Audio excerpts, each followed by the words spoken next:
The cost of a medical education in the United States has risen substantially over the past 2 decades. In 2007, the average tuition at public and private med schools was $20,000 and $48,000, respectively. In 2004, the Cleveland Clinic Foundation and Case Western University established a new medical school and surprised the incoming class of 2008 on their first day of class with the announcement that their med school tuition would be free. I'm Dr. Larry Kaskel, host of the Clinicians Roundtable.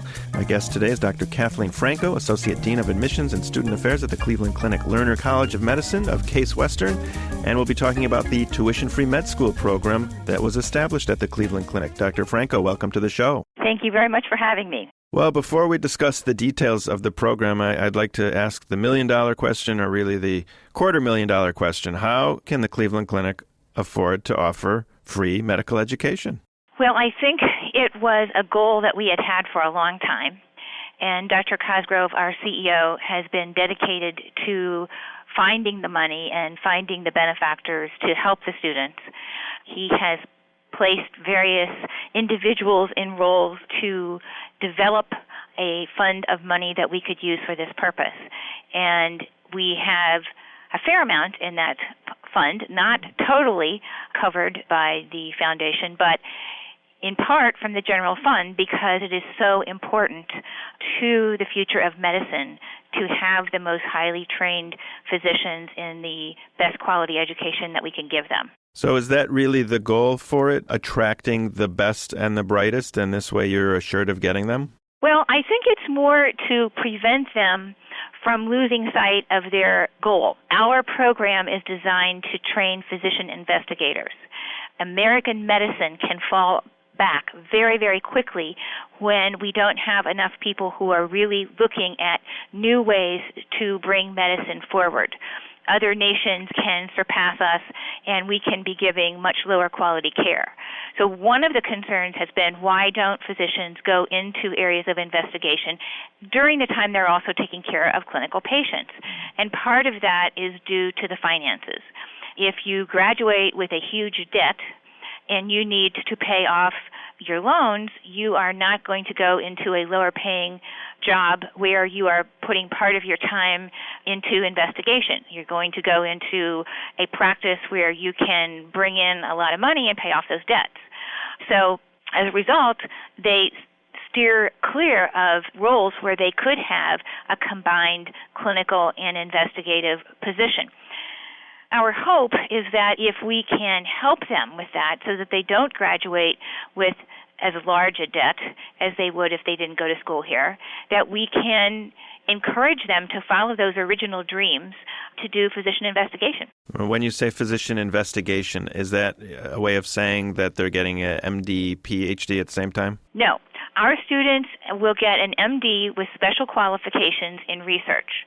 They have the option also of fulfilling requirements for a master's in different areas. For example, it could be a master's in clinical research skills. And many of them are doing that, but not all of them. So they will just have the MD with special qualifications in research. They all do multiple projects and have to write a thesis before they graduate. So what was the response of the students when you all announced this? Were they shocked? Did they not believe it? Did they think it was a joke? They were shocked. They desperately wanted to believe it.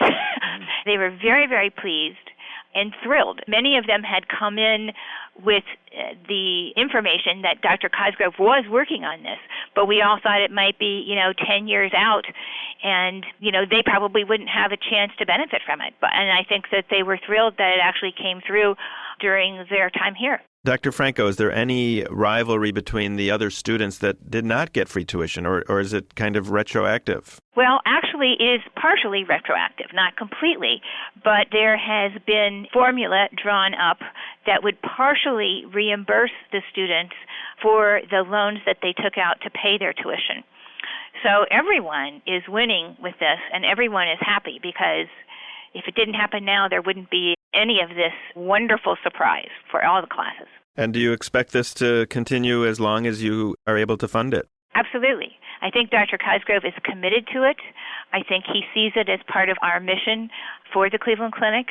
And we have for years and years believed that to give the best patient care, you have to also provide the best education and the best research, that you have to combine those together to keep the patient first and to keep the progress that we want to have here. So I do believe that he will find a way to make it continue. And moving ahead, did you see a surge in applications for the next class? We have. How big of a surge that will be, we won't really know until December, but we have seen quite a big jump in our numbers, which is exciting for us because that means that students are hearing about this and want to see what we're all about. There are, however, quite a few schools yet that don't realize that we're out here, so we continue almost on a daily basis to find people who've never known about the school and now are learning of us. Dr. Franco, are there different requirements or characteristics that you're looking for when reviewing applications for admission to your school now that you are basically giving free tuition? Well, our requirements are staying the same as they were before we gave free tuition, but I can tell you what those are. All of the students who come to us will have completed some research as either an undergraduate or a graduate student or have worked in a research lab after they finished their bachelor's degree. So we want to find folks that we know already have a mindset for how to combine research with clinical medicine. The students also have qualities that we would hope every physician in every school would have. We want to see students have volunteered and sacrificed their time for other people when they could have been playing video games or something else, but they went out and they helped in a shelter or a church or Habitat for Humanity or whatever that might be. We look for students who have some experience shadowing in a hospital that we know they can perceive what a physician does and the rigors of that type of a lifestyle. So we would have expected them to go to a clinic, go to a hospital, a variety of ways that they can shadow. I was just wondering if you accept anyone from outside the United States. We do if they have done at least one of their degrees in the U.S. There are very few of them, but they would have to have either completed an undergraduate or a graduate degree in the United States. Well, obviously, you've started a trend, which is a great trend, and I'm wondering if you're aware, has anyone else basically followed up on this and mimicking what you're doing? Well, there is one medical school in Florida who is now offering free tuition, and several other schools are now offering discounts. Do you think that it's going to fix some of the doctor shortage problems? I'm hoping so. The Association of American Medical Colleges is hoping that the increased numbers that some medical schools are being able to take, as well as schools like ours who are either giving free tuition or others who are giving discounts, that perhaps that will make it possible for us to meet a little more of the demand at least. And Dr. Franco, is there any sort of requirement for these students when they finish med school that they have to somehow give back a little something through perhaps community service or some sort of public service commitment? I think the students in their heart know that they will be giving back in some way. Almost all of our students right now are giving back to the community. We have multiple initiatives going on. One is called the Community Health Initiative, where every Friday afternoon they go to one of the inner city neighborhood clinics and help patients there learn about preventive medicine and what they can do to better care for themselves. They do blood pressure checks and blood sugar checks. They do sexual counseling. They do a whole variety of things. The community has been so responsive and so happy about that they've given the students more space, and we're now incorporating physical exams into that particular area. Then the students, many of them go to the Cleveland Free Clinic. We have another group who teach in the inner city elementary schools in the 4th and 5th grade about science, particularly neurosciences and mental health. We have other students who have given time to shelters, every screening possible of all kinds of groups, the minority men's screenings and that clinic that goes along with the minority men's care. We have a Hispanic clinic. We have a screening for Hispanics. So they do a lot of things on their weekends and any time that they have off. I'm a little jealous because it would have been nice when I was in med school to not have that added stress of knowing that I'm going to be in debt. So what are these students, do they have any problems left anymore? Because they have no stressors left in their life. So have you seen a difference in the students? As you know, we are a very different kind of school. We don't have traditional lectures. We teach in a problem-based learning format, which means that they are responsible for each other's learning. They are learners and teachers in the same moment. And they actually have a very different kind of course load, rather than sort of cramming for a test and then having, a weekend off or just kind of kick back. These students are responsible for pieces of homework every single weekend.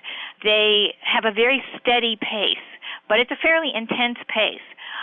So they do have stress. They have the USMLE exams, and they are required to take those and pass those before they graduate. Some schools don't require that. We do.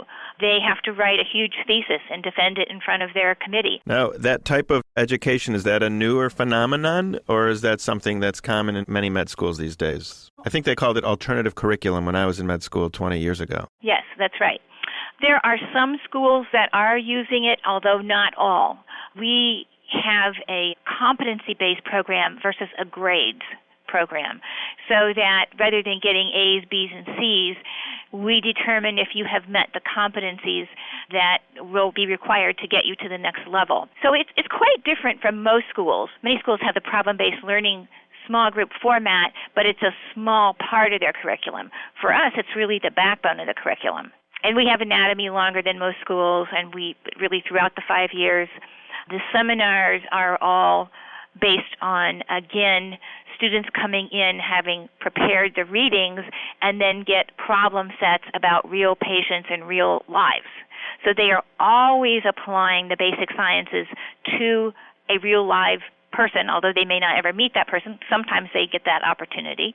But it's always, this is why this biochemistry is important, because this person's life hinged upon that. So you don't forget the basic sciences as much when you have a real live reason. Well, on that note, Dr. Kathleen Franco, thank you very much for coming on the Clinicians Roundtable. Well, thank you so much for asking me. It's been a pleasure to talk to you about this. Dr. Kathleen Franco is an Associate Dean of Admissions and Student Affairs at the Cleveland Clinic Lerner College of Medicine of Case Western, and we were discussing the free tuition that the med school provides there. I'm Dr. Larry Kaskel, and you've been listening to the Clinicians Roundtable on ReachMD, the channel for medical professionals. Please visit our website at reachmd.com, which features our entire library through on-demand podcasts, and thanks for listening. You're listening to ReachMD, the channel for medical professionals. This week, ReachMD is moving to XM Channel 160. Please make a note and tell your associates and friends. ReachMD, the nation's channel for medical professionals, will now be on XM 160. And thank you for listening.